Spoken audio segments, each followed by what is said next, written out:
Music sync licensing is something that I admittedly know very little about. I like to think that I'm pretty knowledgeable on a lot of things when it comes to music and music business and all the stuff. Sync is something that I really don't have much experience with, but it is something that I want to learn more about. And that begins with this video. Now, if you're new here, my name's Tom, and on this channel we talk about music marketing, branding, NFTs, and more. Everything we need to know to move from making music as a hobby to making music as a business. I recently sat down with Eric Copeland from the YouTube channel Make Music Income. Eric has a ton of experience with sync licensing, both with TV and film and with sync libraries. And we'll get into what the difference is between those two things in our conversation. Eric was kind enough to share some of his time with me and let me pick his brain about sync licensing and making money from adding your songs to libraries or getting in touch with music directors for shows and films and things like that. I think this conversation is going to be massively helpful to all of us, myself included. So without further ado, please enjoy my conversation with Eric Copeland from Make Music Income. Well, Eric, thank you for being here. Thanks for hopping onto the channel with me. I would love to start by just kind of introducing yourself and tell everybody who you are, what it is you do, and what your YouTube channel is all about. Sure. Well, my name is Eric Copeland. I've been a music producer mainly as my main income for about the past 21 years.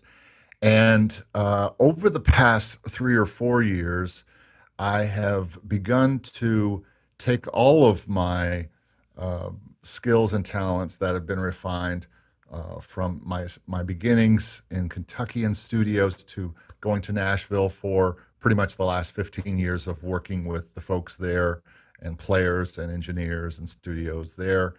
And then moving to Orlando area where you've got all the Disney World people in the entertainment sector here, and really starting to shift my focus from working for artists as you do to more working with artists, but also being more of a composer.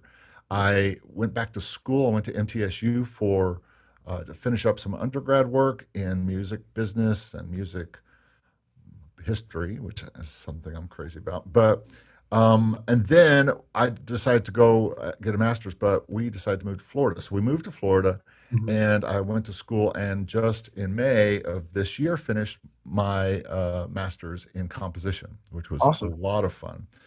And a lot of work, but a lot of fun. But I'm done with school now.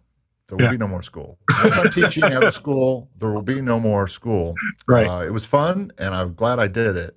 But I've been trying for a few years to figure out a way. I've had a long time business called Creative Soul Records, which has been mainly focused in, that particular label's been focused in the gospel and inspirational world, especially since I was in Nashville, and there's that big part of that business is there. Right. And so I would have people coming in town to record and do those kind of albums. But I've also been really involved in jazz. I have a jazz group and brand that has done pretty well over the past 11 or 12 years. And then I do my own music, a lot of piano music, a lot of all sorts of different genres. And like I said, I started down the road of my master's, and at about the same time, I started down the road of focusing on music licensing.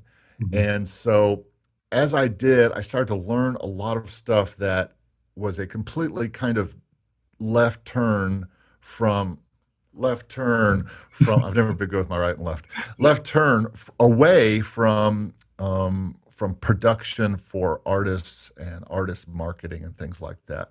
It's a completely different world, but it's a very similar world. The product that we made is basically the same. You're just making music for use instead of music for you, is kind of my saying. You're making music for a television show scene, or music underneath a reality show, or a trailer for a movie, or you're making music for any kind of use in especially commercials, ads, things like that. Those are the best paying ones. And so I kind of started to steer that way just because I had entered back into my composing time and my composing life, which I plan just to be the rest of my life. And I wanted to spend time creating products and creating music that could be used and become passive income, being used inside of different kinds of licensing, from sync licensing and also stock licensing, which is more of the lower end music, but it's not lower quality necessarily. It's just used for smaller type of uses, such as YouTubers or Okay. Uh, presentations and things like that. And you see these on libraries, and that has become an income stream, which we'll talk about here in just a little bit. But as is probably the case with you, I make all of my income on about 10 different things, Right. ranging from royalty streams to stock licensing income to Mhm. products that I have on sale, including music products and Spotify. Mhm. But mostly right now, what my income comes from is either consulting or producing people. Right. Um, the producing part is starting to phase out as I hand off production to other producers. Mhm. And but the consulting thing, as you know, it really never dies. And the more experience you get on something or anything, and generally in life, as a person who can teach from doing, I think you're going to have more consulting business than you are um, whatever that thing that you do is. I started the consulting thing way back in 2005 because I wanted to kind of suss out who I was going to work with, Right. production Yeah. wise, and make sure they were ready and make sure they knew what the costs were and what the process was, and all that kind of stuff. And finally, um, it solidified into a sort of consulting that really lasted through the whole time of working with that artist, from working with them in their songs to working with them in their productions to working with them in their marketing. So I've been doing all that for 21 years, and now that is I've added to that the licensing part, which is pretty much the same job. You still have to write great music, you Mhm. still have to produce it really well, and Right. you still have to market it really well. But the marketing is more pitching in a publishing type of way. It's almost going back to being a songwriter and then walking into Nashville and knocking on doors at publishers and trying to get publishers to say, yes, we want this music, we think we can use it. Except those publishers are now people who run music libraries or music supervisors for TV and film and things like that. So it's really not any different than that it has been for 100 years of trying to make music and interest people in it.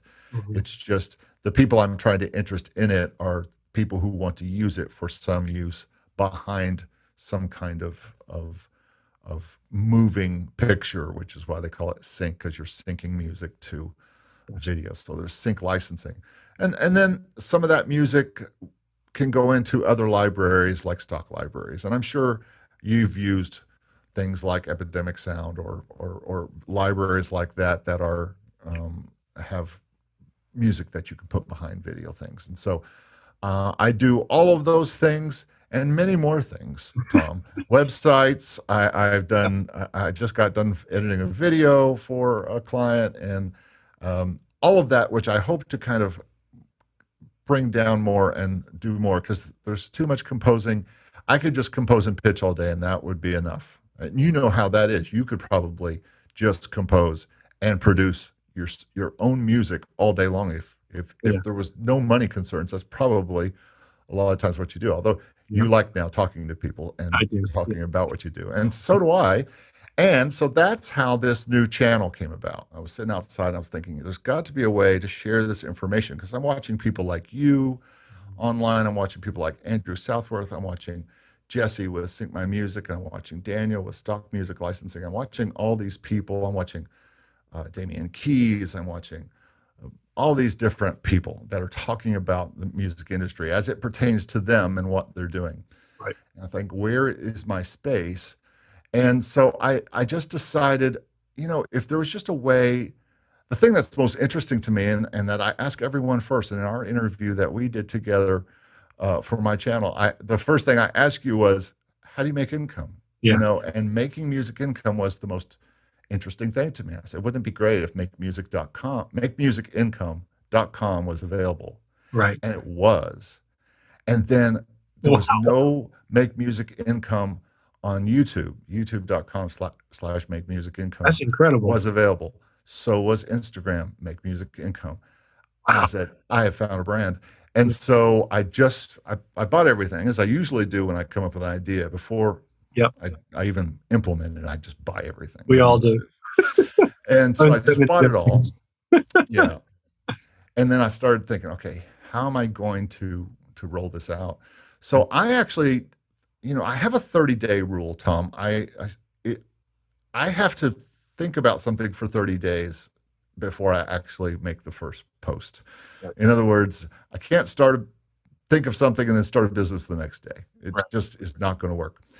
And so I thought about it, and I carefully planned out a bunch of videos. And I said, what are the things I want to do first? And the first video was 6 ways to make music income, which started with sync licensing, stock licensing, artist income, including streaming and things like that, but also gigs and sales,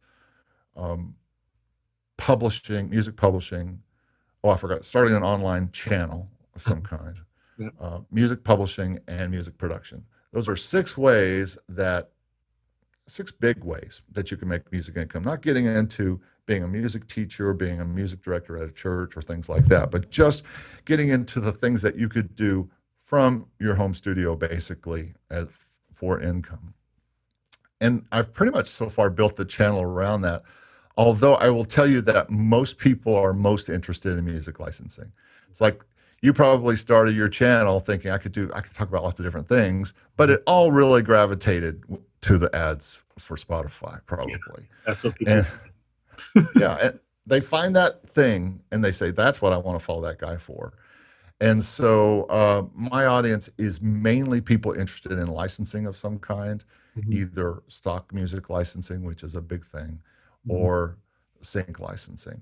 But I'm hoping that also artists will come to this channel and see folks like you and find out things about NFTs and find out things about ads for streaming and different strategies like that. Because I want to also get into publishing next. We're going to get into that and talk with some publishers and friends of mine in Nashville and different things about where the state of music publishing is and things like that. And then I want to talk about music production, which is what I still do. And there's probably every single person that's following my site right now is a music producer of some kind. They make music in their bedroom, if nowhere else. Right. So going to talk about all those things, but it will probably mainly revolve around licensing.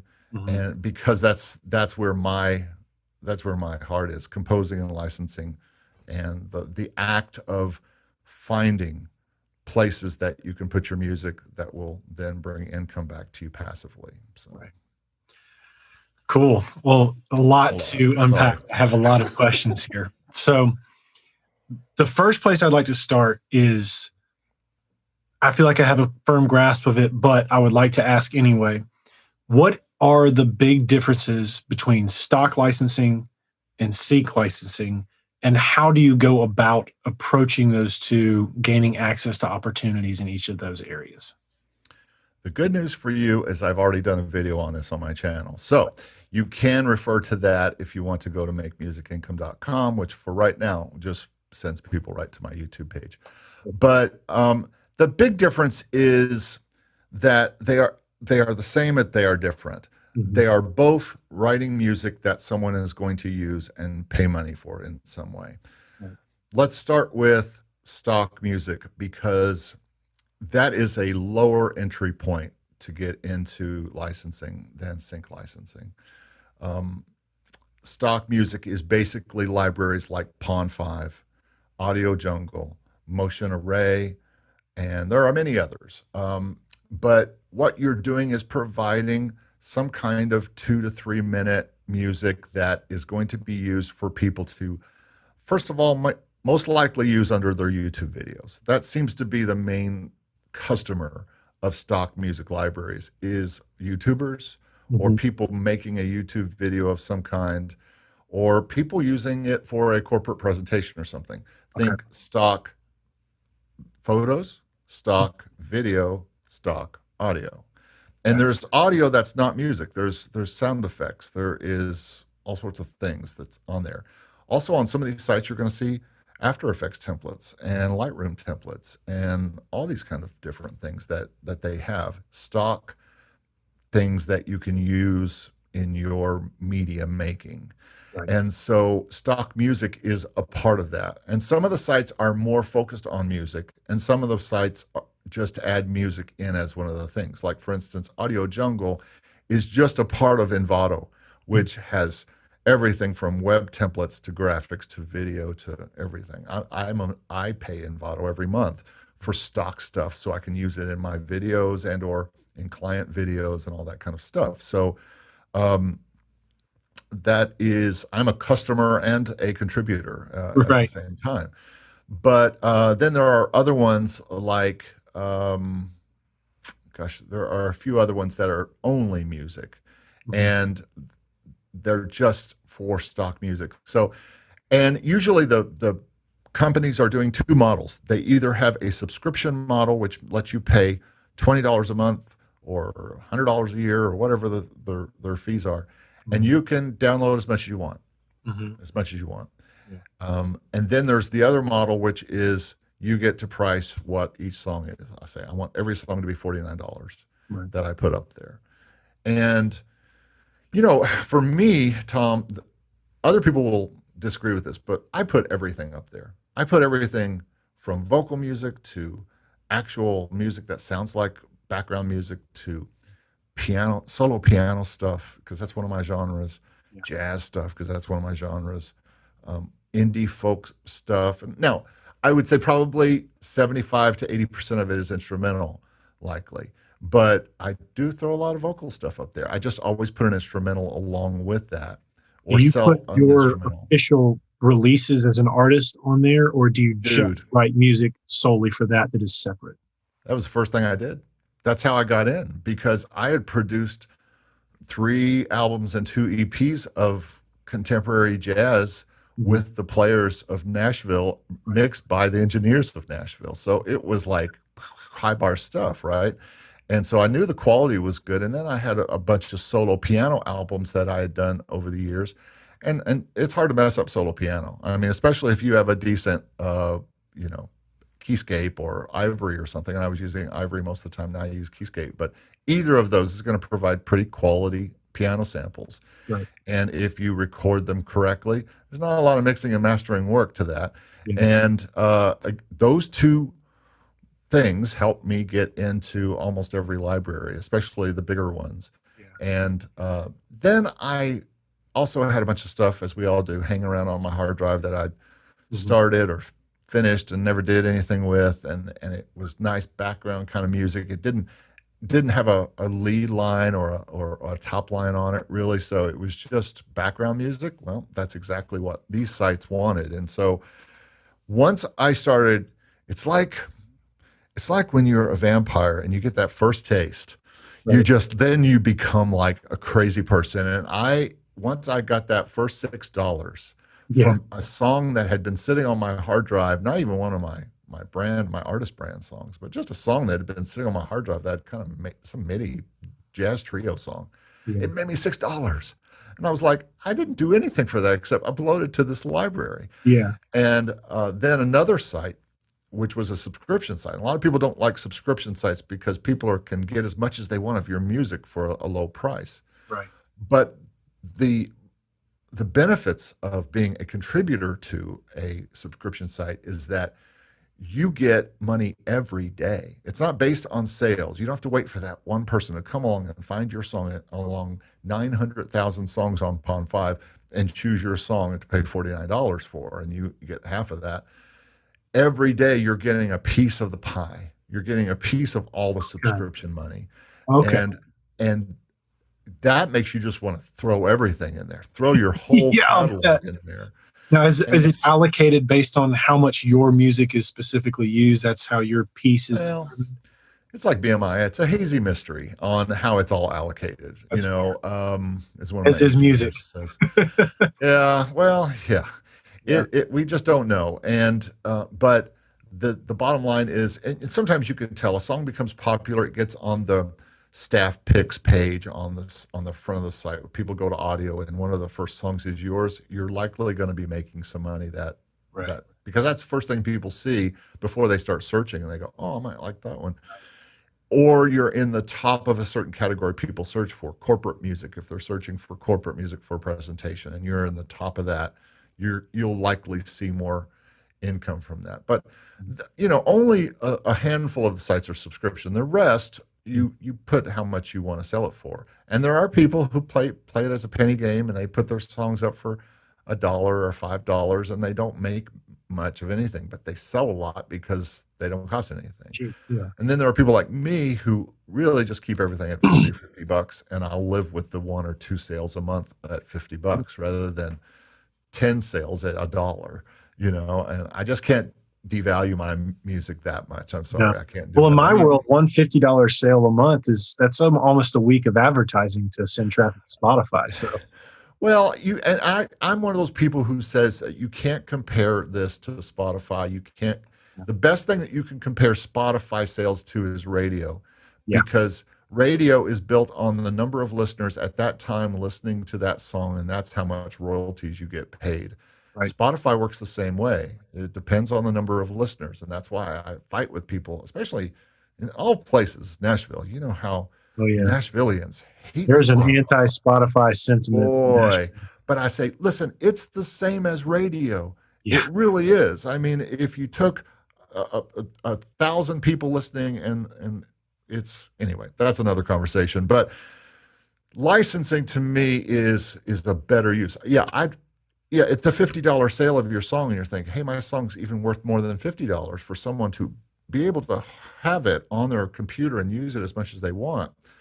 And I'm like, well, yes, but it's most of the libraries I work with in stock music, and this won't be the same in sync, but in stock music are all non-exclusive. So you can take all of the songs that you have on this library and put them on that library and put them on that library and put them on that library. And I just have a certain amount of songs that are non-exclusive, and they can go everywhere and be used as much as they want on all of those libraries. So to me, it's no different than putting songs on Spotify, putting songs on Apple, putting songs on Tidal, putting songs on Amazon. They're on all those places because you want to be everywhere. And it's the same thing with this stock music. Right. And in general, they pay about the 15th of the month. Anything you get paid, they have a payout. So usually it's a $25 to $50 payout. There are ones that are more than that, but generally the ones that pay me the most are a $25 to $50 payout. Okay. And they pay about the 15th of every month through PayPal. That's awesome. So how does that compare then to actual sync licensing? Stock licensing feels to me, as an outsider kind of starting to get into this, stock licensing feels like it's accessible. It's, anybody can, for the most part, go to a lot of these sites and sign up. But sync licensing feels very different, more like a gatekeeper situation where you've got to get in someone's good graces. You've got to make a connection. You've got to create a relationship. How does that work? Sync licensing is basically music publishing. It's like approaching a music publisher with your work and getting them to accept it so that they can do something with it. Okay. And what they're going to do with it is sign you to a deal that's very much like a music publishing contract. Right. We'll take 50% of whatever we make, and we'll take the publisher side, and you'll take the writer side. And anything else we make on mechanicals, we'll split 50-50, basically. Okay. So if in the old days it would have been CDs, if a label wants to use the song to release, anything that they pay us for mechanicals, we will split 50-50. And then there's the writers and publisher side of the performance royalties. Right. We'll split that 50-50. It's pretty much the same in sync licensing. You're going to find, like for instance, this year I've signed with 3 different exclusive libraries. And these are not songs that I can put on my non-exclusive libraries because they are now exclusive to these libraries. Right. And these are basically publishers who put this on their exclusive libraries for people in the business to find. Right. Hopefully, music supervisors looking for the right song for a television show, music, just anyone looking for a right song for a use. It could be someone searching for a song for a commercial, could be someone, a film person looking for the right songs for their movie or whatever. And those are basically the big three. There's also gaming, which is kind of a fourth area in sync licensing. And there's other places that license music, but majority of it's going to be a television, film, advertising, or gaming. And those are going to be the main places. And they're looking for exclusive music, and they don't want to just go find some non-exclusive music and pay $49 for it. Because first of all, they can't, because on a lot of those sites, there are different levels. On the non-exclusive sites, even, there are different levels. And there are different licenses they'll have to buy and pay more for bigger audiences. Gotcha. But they don't want their song also appearing in some goofy YouTuber's video at the same time. Right. So, some guy just sitting around talking about NFTs and stuff like that. They don't want that for their big song that's going to be in this movie or whatever. But anyway, they're looking for something special, and they're looking for something exclusive that to their television show or whatever. And they're looking to discover new indie talent. That's become another big part of this. That's not my way in. Mine is more of a production company.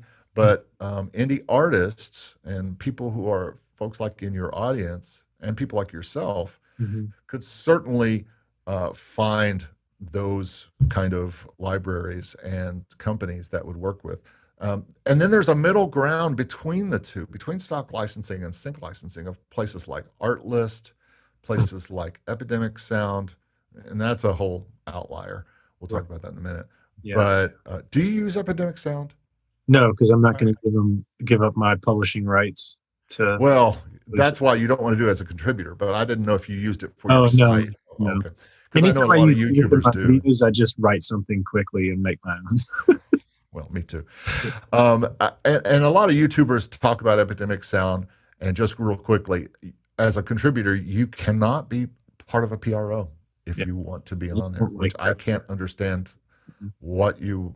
I mean, that's a very narrow existence. Unless, you can't even just say, well, these songs aren't in my PRO. You can't even be in a PRO. Yeah, I'm not crazy.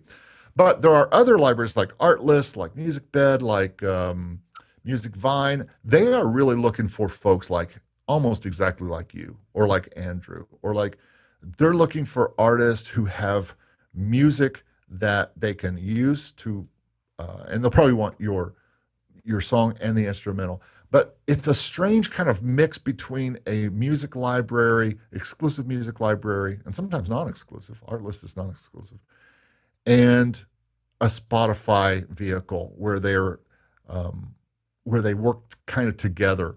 One of my kind of partners in we're doing a podcast together right now, and he's also in the licensing spaces, and he has been an Artlist artist this year, and he has seen his Spotify go crazy because of the usage there, and he's waiting for his first check. They only pay once a year versus every month. Okay, but we're waiting for that podcast episode where he reveals how much he made this year on Artlist, because that is going to be very interesting. But that's kind of a middle ground. But where I have really been playing is either in the non-exclusive stock music licensing, and just I almost think of them as B and C libraries for stuff that I don't get placed on the exclusive libraries.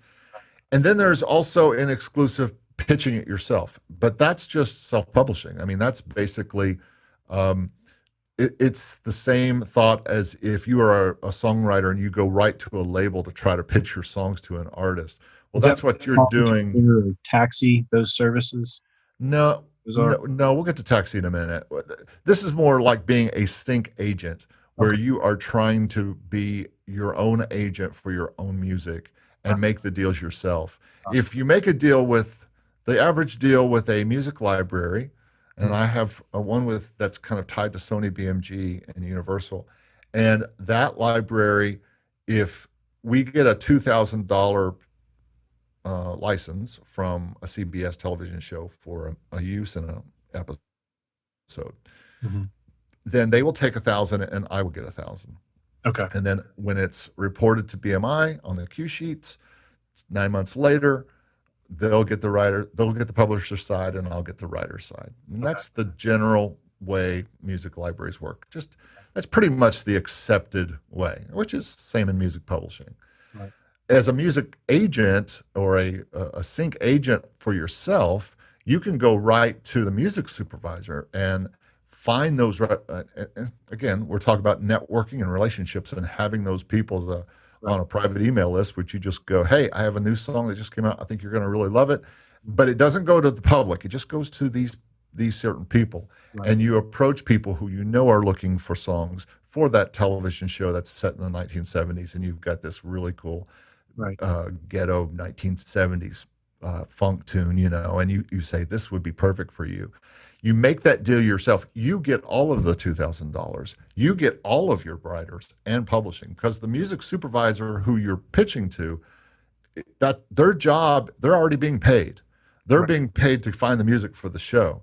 They're not interested in getting into your money. So all that $2,000 upfront is yours, and all the money, both writer side and publishing side, is yours. Cool. So, and on the stock side, so far, and I'll let you know in a year, but I don't think there's going to be much PRO stuff happening with stock. Right. Some of the sites are non-PRO, like you can't be part PRO, or they tell you we're just not going to pay your PRO. We just don't do that, and because they don't want to make their clients have to pay more or be flagged or whatever. There's also the content ID issue, which is a whole nother thing, and I am not part of Content ID in any way, shape, or form right now. I don't have anything in Content ID because there's some complications there with libraries and non-exclusive libraries, the stock libraries, where people could be flagged on their video when they want to monetize their video. They don't want your song monetizing their video.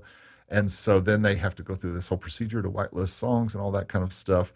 Yeah. So, and then there are ways you can also click something to say, I don't want to see any songs that are part of Content ID. They also have that for PRO, by the way. Right. But I always do my PROs on all those. I just don't do Content ID right now. Cool. So with sync specifically, how would an artist, say somebody who watches my channel, an independent artist, what are the first steps they would take to try to find opportunities or create relationships with a sync company to pitch their songs on their behalf? Well, it's like anything. If you are a songwriter and you were writing songs and you want to approach publishers, what you would do is start trying to identify publishers that had the kind of music that you have. It's a little easier, I think, for sync licensing, where you can look up libraries and say, okay, I'm looking for sync music libraries that are exclusive, and you just start doing the research, man. I mean, it's not much different than any other thing. You have to go out and do a Google search and search exclusive music library, and a bunch will come up, and you can say, okay, and then you got to research them and say, okay, my music is like this. Does it fit in there? Sometimes you can go in the music and listen to their libraries and go to your style and say, what do they have in that style? Oh, they don't have that much, and I do a lot of that stuff, so I might be a good fit for them. You also have to be willing to sign contracts that are going to put your songs into long-term, sometimes perpetuity deals. Now, that's not such a bad thing, because that doesn't have anything to do with Spotify. Right. That only has to do with sync rights. Right. So I could take all the songs I've released on Spotify, identify a company, sign an exclusive license, give them exclusive in perpetuity those songs, but they don't touch any of my Spotify royalties or what I can do with my music or anything. In most deals. There might be some that balk at that. The three I'm signed with don't care. Okay. They say you can release anything to Spotify you want. And so far, that seems to be the general feeling, is because they're not interested in mechanicals. Yeah. They're interested in performance royalties. Well, And I don't know how much PRO money you're getting from Spotify stuff. yeah, not much. and that's what they're going to be signing into. They're going to be signing as the publisher, this exclusive library, as getting the publishing side. So yeah, if Spotify all of a sudden said, we're going to start, paying your PROs, of course, the world would rejoice, but the publishers would be like, hey, now that's part of our income, so we can't let you do that. But in most cases, they don't care. Because the sync fee really is the big one that they care about, and that has nothing to do with anything related to mechanicals. And then the PROs, there's some deals are different. There's not much up front, but there's a lot in the back end. It's all backloaded, and some vice versa. It's preloaded, and there's going to be no PRO pay. They say, listen, this is a $5,000 payout up front. No PROs in the back end. Do you want it? And you say, yes, of course I want it. Yeah. So, and that's the difference about stock music and sync licensing too, because sync licensing is very lucrative, where you have to understand that television shows have budgets for each episode, sometimes up to $30,000 just for music. And now sometimes a big chunk of that goes to a Rolling Stones song, right? And so they only have 2,000 or 3,000 left for the rest of the music for the whole show. But they just needed that Rolling Stones song for whatever reason, if they could get it, if they could afford it. But television is the least paying of those. It's just that there's more opportunity in television, especially as it continues to expand out into cable, out into Netflix land and all that kind of stuff. So, imagine long-term royalties too on television, especially. So you get something that's a cult classic, a favorite that just gets watched all the time on Netflix, like The Office. He's got a song in there, a song in something like Friends that just has legs for years. I mean, you're getting checks every year. It's PRO money for as long as it's on. It's just amazing. Sure. Yeah. There's only one upfront fee. I mean, there's only one sync fee. They'll pay a sync fee to use it, and then if you get more payments, it would be in your PRO side in the back end. But yeah, it absolutely. And then film, they pay a little bit more because in the United States, film doesn't pay PROs. And so the payout for the use of your song in a film is bigger. And of course, the bigger the film, the bigger the payment. It could be a $10,000 placement. It could be a $50,000 placement. And then advertising is where it really starts to pay off. Yeah. Is because a lot of times they want an exclusive song, or they're going to play it, or it's going to be an Apple commercial. Apple commercials are six figures, payouts. Now, I don't know if there's much PRO money in that. Sure. Maybe there is, but it's also good to note that in other countries there is PRO payment to your PRO from film use and things like that. So there's all sorts of a menagerie of things that you could go and talk about in this, but those are pretty much the basics as I've learned them this year. And I'm not like the end-all be-all expert. I just know what I know from what the contracts I've signed, and like you, I just report what happens to me. Yeah. Well, we're kind of getting towards the end of our time here, but this has been amazing. This has been so informative for me. I mean, I'm sure everybody else is going to learn from it too, but just selfishly, I've enjoyed this immensely. You should be doing stuff with your songs. I am going licensing for sure. I plan to this year. Is something that I have long wanted to get into. I have always been curious about.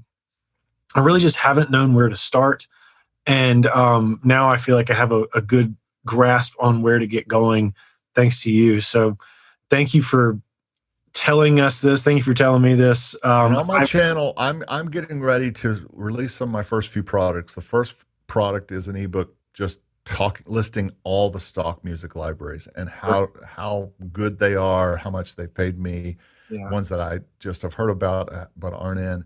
And then eventually I'm going to be doing the same thing with sync and how I got into that and the steps to do that, to get into that. But hey, everybody, it starts with making great music in the first place, writing great songs and making really good productions. It's no different than your 60 percentile. Right. It needs to be more like 80 percentile, Yeah. but it's got to be very high quality stuff. Unless you're doing music that they want that was recorded in the 70s, which they want. It's Right. crazy. They want old sounding stuff. They want everything. Classical music. I've got a classical music deal with one library. Same library, I've got a country album that I'm making, and I just released a classical Christmas album with them and a pop album this year with them. So, their libraries, they're looking for all sorts of music. So, well, Eric, thank you for being here. Thanks for all this information, and we will definitely do a part 2. Hopefully, we're going to have to. I think we're going to have to do part 2s on both of ours. I think maybe next year and just really see where we are at that point. But right now, makemusicincome.com is the way you get to my YouTube channel. I also have the same thing at Facebook or Instagram. And awesome. And I will leave a link to that in the description of this video. Awesome. Nice talking to you, man. Yeah. Thanks. So that's it for my conversation with Eric. Now, if you enjoyed this video, please hop over to Eric's channel, Make Music Income, throw him a follow, throw him a sub, throw him a like on a video, and let him know that we appreciate his knowledge and insight into this topic. I will leave a link to his channel in the description of this video so you can go check it out easily. And lastly, before I let you go, if you don't subscribe to the channel, make sure you hit that subscribe button. And at the end here, got a couple more videos you can check out. And as always, thanks for watching, and I'll catch you on the next one. Peace.